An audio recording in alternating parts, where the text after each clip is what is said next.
So FX30 దీని తర్వాత దీని తమ్ముడు గురించి వివరించండి, ఎందుకంటే మోస్ట్ ట్రెండింగ్ ఇప్పుడు అందరూ చాలా మంది అడుగుతున్నారు. ఫస్ట్ క్వశ్చన్ ఏంటంటే సోనీకి సంబంధించిన Z150కి రీప్లేస్మెంట్ కెమెరా FX30 కాదా? నేను ఈ వీడియోలో కూడా చెప్తాను. ఎప్పుడు నేను వర్క్షాప్ చేసినప్పుడు ఆల్వేస్ నేను ఈ మాట చెప్తా ఉంటాను. ఎలా అయితే DSLR నుంచి ట్రెండ్ షిఫ్ట్ అయ్యి మిర్రర్లెస్ చేంజ్ అయిపోయింది కదా. DSLR పెద్ద కెమెరాస్ ఉంటాయి, బట్ ట్రెండ్ చేంజ్ అయ్యి మిర్రర్లెస్ కాంపాక్ట్ అయిపోయినాయి. సో సోనీ ఆల్వేస్ 5 years ముందుగా ఏం జరుగుతుంది దాని మీద వర్క్ చేస్తుంది. సో అలాగే ఇప్పుడు మీరు చూడండి, DSLR అదర్ బ్రాండ్స్ ఉన్నారు, బట్ సోనీ మిర్రర్లెస్ వచ్చింది. But now we're into top level 5th generation. అలాగే వీడియో సెగ్మెంట్ లో కూడా ఒక ట్రెండ్ చేంజ్ అవుతుంది. నెక్స్ట్ 2 years తర్వాత మీకు ఇది అర్థమవుతుంది. సో అప్పుడు ఏమంటే ఒక ట్రెడిషనల్ వీడియో కెమెరా అనేది మేబీ ఉండకపోవచ్చు రెగ్యులర్, ఎందుకంటే స్టైల్ చేంజ్ అయిపోయింది.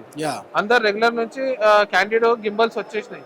సో స్టైల్ చేంజ్ చేయడానికి, ఇంకొకటి ఈజీ ఫ్లెక్సిబిలిటీ ఉండడానికి కంపెనీ ఏం చేసింది, ఇలాంటిది కెమెరాస్ లాంచ్ చేసింది. So traditional video camera type కూడా ఈ కెమెరాని మనం వాడుకోవచ్చు because of external cooling system దీనిలో ఇచ్చారు, ఫ్యాన్ ఉంది. సో 13 hours దాకా మీరు రన్ చేసుకోవచ్చు. Of course coming to this point, major point ఏమంటే FX30 తీసుకోవాలా, FX3 తీసుకోవాలా? సో నా సజెషన్ ఏమంటే ఎవరైతే already full frame camera use చేస్తున్నారు, like R3, M3 or M4 or R5 Sony camera, దాంతో S3 క్యాండిడేట్ వీడియోస్ తీస్తున్నారు ఎక్కువ, అంటే మీ బడ్జెట్ అలౌ చేస్తుంది వాళ్ళకి ఒకటే కెమెరా FX3 తీసుకోవాలి. వాళ్ళు క్యాండిడేట్ కి ఫస్ట్ ప్రిఫరెన్స్ మీరు క్యాండిడేట్ లో ఫుల్ ఫ్రేమ్ లో ది బెస్ట్ పర్ఫార్మెన్స్, సినిమాని ఎంజాయ్ చేయాలి, సినిమాటిక్ వీడియోస్ ని ఫుల్ ఫ్రేమ్ లో ఎంజాయ్ చేయాలి అని అంటే ఫస్ట్ ప్రిఫరెన్స్ FX3. లేదు బ్రో అంత బడ్జెట్ లేదు, నేను బడ్జెట్ మీద వెళ్తున్నాను, వీడియో కెమెరా ప్రైస్ రేంజ్ లో నాకు ఒక వీడియో కెమెరాని రీప్లేస్ చేసే కెమెరా కావాలి, గంటల తరబడి నేను వీడియో తీసినా పెళ్లి తీసినా కానీ హీట్ అవ్వకూడదు ఆగకూడదు అని మీరు అనుకుంటే అప్పుడు మీకు బడ్జెట్ లో వచ్చే కెమెరా FX30. మీ దగ్గర బడ్జెట్ ఉంది, FX3 రెండు సేమే ఉంది కదా అనేసి అలా FX30కి వెళ్ళకండి. సెన్సర్ మేజర్ పార్ట్ కెమెరాస్ లా. సో FX3 35mm, ఇది సూపర్ 35mm సెన్సర్. సో ఈ camera company Z150, NX200, NX100 traditional video cameras ని అప్డేట్ చేయడానికి ఈ కెమెరా లాంచ్ చేశారు. క్యాండిడేట్ కి ఈ కెమెరా ఓకే, క్యాండిడేట్ కూడా తీసుకోవచ్చు, బట్ ఫుల్ ఫ్రేమ్ యూజర్స్ కి సెకండ్ కెమెరా టైప్ మీరు యూజ్ చేసుకోవచ్చు. సో బి క్యామ్ లా వాడుకోవచ్చు, అంతేగాని ఫస్ట్ ప్రియారిటీ క్యామ్ లా ఉండదు, బి క్యామ్ లా వాడుకోవచ్చు. B camera but high end weddings కి మాత్రం దీనికి కొన్ని లిమిటేషన్స్ ఉన్నాయి కాబట్టి హై ఎండ్ వెడ్డింగ్స్ వైపు వెళ్ళొద్దు. బట్ మీరు దీన్ని మాక్సిమం యూజ్ చేసుకోవచ్చు. క్యాండిడేట్ మీరు తీస్తారా, ఒక 3 lakh rupees లో నాకు ఒక రెగ్యులర్ వీడియో కెమెరా కావాలి, కొన్ని క్యాండిడేట్స్ కూడా కొన్ని చేస్తాను అంటే best camera FX30 no doubt. But proper candidate proper నేను ఫుల్ ఫ్రేమ్ యూజ్ చేశాను, ఓన్లీ ప్రైస్ విధంగా అది తక్కువ ఉంది ఇది ఎక్కువ ఉందంటే FX3 వెళ్ళాలి. సో ఫుల్ ఫ్రేమ్ యూజర్స్ కి FX3 best model. Second camera B తీసుకోవాలనుకుంటే FX30 తీసుకోవచ్చు. బడ్జెట్ అలౌ చేస్తే FX3 తీసుకోండి, బడ్జెట్ అలౌ లేదంటే FX30.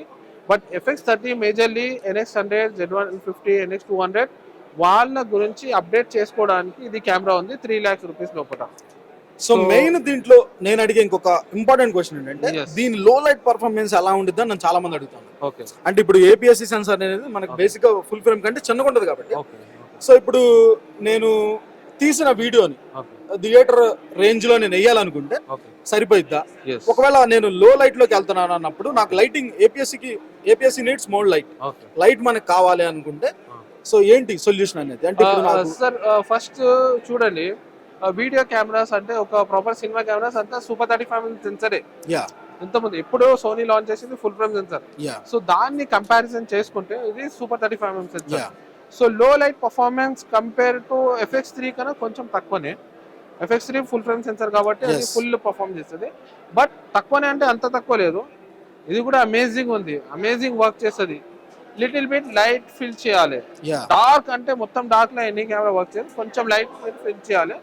సో లో లైట్ కూడా మీరు తీసుకోవచ్చు, no problem, because of super 35mm sensor.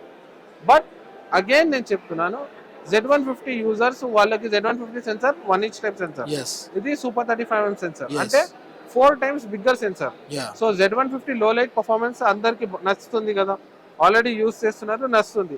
So ఆ క్వాలిటీ కన్నా ఇంకా బెస్ట్ క్వాలిటీ దీంట్లో ఉంది. సో ఇది మెయిన్ డిఫరెన్స్, ఇది గుర్తుపెట్టుకోండి. మళ్ళీ Z150 కి దీనికి కంపేర్ చేసేటప్పుడు సెన్సార్ ఇదే పెద్దది, దానికంటే పెద్ద censor. Plus Z150 4K only 25 frames మాత్రమే. ఇక్కడ 4K లో 50 ఫ్రేమ్స్ ఉన్నాయి, 100 ఫ్రేమ్స్ ఉంది. సో మీరు పానింగ్, టిల్ట్, జూమింగ్ చేసినప్పుడు ఆ ఫ్లిక్కరింగ్, జటరింగ్ అనేది ఉండదు, స్మూత్ గా పానింగ్ చేసుకోవచ్చు.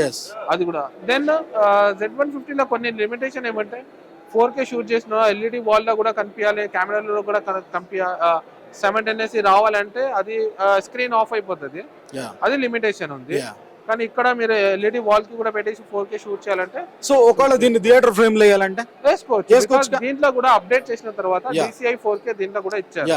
సో ఇది కూడా same DCI 4K 17:9 ratio full 4K. Main ఇప్పుడు మనకి ఈ రెండింటి మధ్య డిఫరెన్స్ లో ISO డిఫరెన్స్ ఎంత ఉంది? Base ISO and native ISO. First again basic point ఏమంటే సెన్సార్ డిఫరెన్స్ వచ్చినప్పుడు లో లైట్ పర్ఫార్మెన్స్ డిఫరెన్స్ వస్తుంది. సో దీంట్లో డ్యూయల్ బేస్ ISO FX30 లో 800 2500 ఉంది, FX3 లో 800 12800 ఉంది. సో ఆ 2500 12800 is the major gap. So దీనిలో ఎక్కువ ఫ్లెక్సిబిలిటీ, లో లైట్. దీంట్లో కొంచెం డౌన్ బికాస్ ఆఫ్ సెన్సార్ అది. సో ఇప్పుడు దీని ప్రైస్ ఎంత? ఇది around only body, only without handle body 180 ఉంది, with handle body 2 lakh rupees ఉంది. 1,80,000 ఓన్లీ బాడీ, ఇది హ్యాండిల్ రాకుండా ఉంటుంది. సో హ్యాండిల్ యాడ్ చేసుకుంటే ఆటోమేటిక్ ఒక 30,000 యాడ్ అయ్యింది, 2 లక్షలు, 40,000 అరౌండ్, ఒక 2 లక్షల చిల్లర అయితే వచ్చింది. సో ఇంకొక మెయిన్ విషయం ఏంటంటే దీనికి లెన్స్ అవైలబిలిటీ గురించి కూడా చెప్తాను, ఎందుకంటే మళ్ళీ కన్ఫ్యూజన్ ఉంటుంది, మళ్ళీ ఈ లెన్స్ దీనికి వాడచ్చా, దీన్ని దానికి వాడచ్చా అని కన్ఫ్యూజన్ ఉంటుంది. సో దాన్ని కూడా చెప్పండి ఒకసారి. సో మేజర్ డిఫరెన్స్ ఏమంటే సూపర్ 35mm క్రాప్ సెన్సర్ కదా. సో సోనీలో క్రాప్ లెన్సెస్ ఉన్నాయి. ఆ లెన్సెస్ 18105 ఒక రెగ్యులర్ లెన్స్, అది అందరూ తీసుకోలేదు. బాడీ తీసుకొని రెగ్యులర్ ప్రోగ్రామ్ అంటే 18105 పవర్ జూమ్ లెన్స్ తీసుకోండి, అది best option. Full frame lenses కూడా ఆ బాడీకి వాడుకోవచ్చు, బట్ 50mm కాస్త అది 75mm అవుతుంది. ఓకే, 1.5 క్రాప్ అవుతుంది. అంటే 50mm దీనికి పెడితే అది 75 లో ఎంత డిస్టెన్స్ వస్తుందో అంత డిస్టెన్స్ దీనికి వస్తుంది. 85mm పెడితే 85mm కి హాఫ్ ఎంత వస్తుంది, 40 + 2 42 85 అంటే ఆల్మోస్ట్ 120 125 ప్లస్ అది వస్తుంది. So Sony full frame lenses వాడుకోవచ్చు, but angle of view change అవుతుంది. 50mm వాడుకోవచ్చు, angle of view difference. And full frame దీనికి వాడుకోవచ్చా, ఈ లెన్స్ దానికి వాడుకోవచ్చు అంటే మీరు వాడుకోవచ్చు. ఈ 18105 కూడా ఫుల్ ఫ్రేమ్ కి వాడుకోవచ్చు, అక్కడ కూడా క్రాప్ ఫ్యాక్టర్ ఉంటుంది, అది కూడా వస్తుంది. సో 1.5 times క్రాప్ అవుతుంది. మీరు లెన్స్ మారినా, బాడీ మారినా క్రాప్ సెన్సర్ కి అంతే ఉంటుంది ఫ్యాక్టర్. సో దీంట్లో అవైలబుల్ ఉన్నాయి లెన్సెస్ కూడా. 18105 ఉంది, వైడ్ కావాలంటే 1020 ఉంది, ఇంకా ప్రైమ్ లెన్స్ కావాలంటే 11mm లెన్స్ ఉంది, 15mm ఉంది. సో ఇలాంటిది లెన్స్, చాలా లెన్స్ అవైలబిలిటీ అది వాడుకోవచ్చు. సో ఇది ఫ్రెండ్స్ చూసారు కదా, మేజర్ గా మనకి సినీ లైన్ కి సంబంధించిన కెమెరాస్ ని మొత్తం మీకు కవర్ చేశాను అనుకుంటున్నాను. సో మీకు ఒక ఐడియా వచ్చింది అనుకుంటున్నాను బేసిక్ గా. సో ఇప్పటికీ మీకు ఏమైనా డౌట్స్ ఉంటే కింద కమెంట్ సెక్షన్ లో కమెంట్ చేయండి. సో ఈ వీడియో చేసినట్టు తప్పకుండా లైక్ చేయండి, షేర్ చేయండి, సబ్స్క్రైబ్ చేసుకోండి, నోటిఫికేషన్ బిల్ అయితే ఆన్ చేసుకోండి. రాజు సైనింగ్ ఆఫ్.